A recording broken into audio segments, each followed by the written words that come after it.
৯০-এর দশকে যাদের জন্ম তাদের মতো সৌভাগ্যবান জেনারেশন আর একটিও খুঁজে পাওয়া মুশকিল।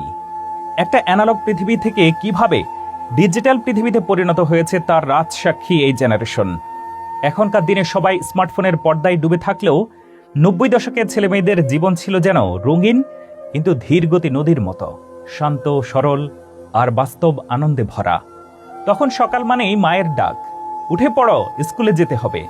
ঠান্ডা পানিতে মুখ ধুয়ে ইস্ত্রি করা স্কুল ড্রেস পরে গলায় পানি ভর্তি বোতল ঝুলিয়ে ছেলেমেয়েরা বেরিয়ে যেত পায়ের ধুলো উড়িয়ে। স্কুলের গেটে দাঁড়িয়ে থাকতো কিছু বিক্রেতা, বরফের ললি, ভাজা চানাচুর, পেঁপের আচার, ক্লাসের মধ্যে চকচক করা নতুন খাতার গন্ধ, চক ধরা ব্ল্যাকবোর্ড আর টিফিনে বাসা থেকে আনা পরোটার সাথে আলুর ভাজি, সব মিলিয়ে দিনের অর্ধেক কাটত হাসি আর গল্পে।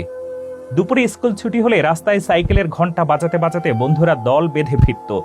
বাসায় পৌঁছে তাড়াহুড়ো করে ভাত খেয়ে বই খাতার পাহাড় নামিয়ে সবাই ছুটে যেত মাঠে।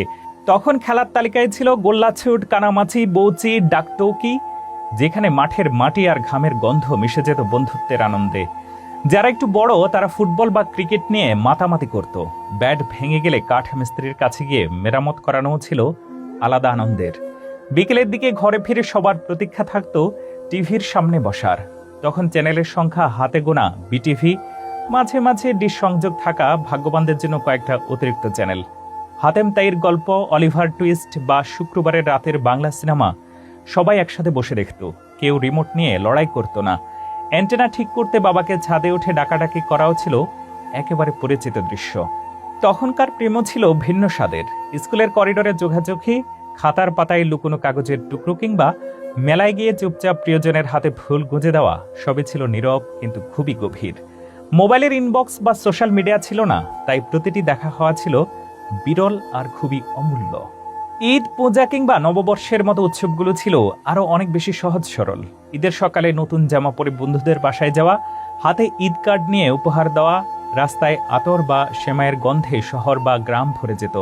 পূজার সময় মণ্ডপে যাওয়া, সবার সাথে মিষ্টি খাওয়া বা পহেলা বৈশাখে লাল সাদা শাড়ি পাঞ্জাবি পরে মেলায় ঘোরা, এসব ছিল হৃদয়ে গেঁথে থাকা মুহূর্ত।